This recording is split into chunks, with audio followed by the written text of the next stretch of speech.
Breakup అయిన తర్వాత నువ్వు ఈజీగా మూవ్ ఆన్ అవ్వాలంటే ఇలాంటి పనులు చేయకు. ఏంటి? ఫస్ట్ వాళ్ళని బతిమాలకు, ప్లీజ్ నాతో ఉండవా? ఇంకొక ఛాన్స్ ఇవ్వవా అని బతిమాలకు. వాళ్ళతోటి ఫ్రెండ్‌షిప్ చేయకు. ప్లీజ్ అట్‌లీస్ట్ నాతో ఫ్రెండ్‌షిప్ అయినా చెయ్యు. ప్లీజ్ నేను నిన్ను ఇబ్బంది పెట్టను. జస్ట్ డైలీ ఒక హాఫ్ అన్ అవర్ మాట్లాడినా చాలు నాతోని.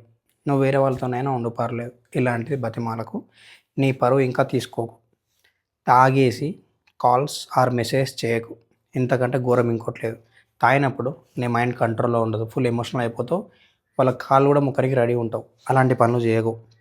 మ్యూచువల్ ఫ్రెండ్స్ ఉంటారు కదా! వాళ్ళకి కాంటాక్ట్ అయ్యి వాళ్ళు ఇలా ఉన్నారు, ఏం చేస్తున్నారు, టైంకి తింటున్నారా, ఇలాంటివి కనుక్కోవడం మానేయి. ఫస్ట్ నీ గురించి నువ్వు ఆలోచించుకో. కేర్ తీసుకో. టైంకి తిను. మినిమమ్ 3-4 లీటర్స్ వాటర్ అన్నా తాగు. నీ హెల్త్ ఖరాబ్ చేసుకోకు వాళ్ళ గురించి ఆలోచిస్తూ.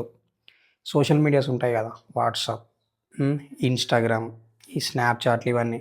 వాటిల్లోకెళ్ళి వీళ్ళని సెర్చ్ చేయకు. డీపీ ఏం పెట్టుకున్నారు, స్టోరీస్ ఏం పెట్టుకున్నారు వద్దు నీకు. అవసరం లేదు. అంతా ఓకే అన్నట్లు కూడా నువ్వు నటించకు. ఓకేనా? వీళ్ళు కాకపోతే వీళ్ళని మర్చిపోవడానికి వీళ్ళని మర్చిపోవడానికి, వీళ్ళ నుంచి బయటపడడానికి వేరే వాళ్ళని ఈజీగా పెళ్లి చేసేసుకోకు. వెయిట్ చేయి. కరెక్ట్ పర్సన్ కోసం వెయిట్ చేయి. మళ్ళీ ఆల్రెడీ బ్రోకెన్ కాబట్టి నువ్వు లవ్ మీద నమ్మకమే పోయినట్టు బిహేవ్ చేయకు. అసలు నేను లవ్వే చేయను ఇంకొకరిని అనకు. ఓకేనా? కరెక్ట్ పర్సన్ ఉంటే లవ్ చెయ్యి. ఇలాంటి పనులు చెయ్యి. నువ్వు ఈజీగా బయటికొచ్చేస్తావు.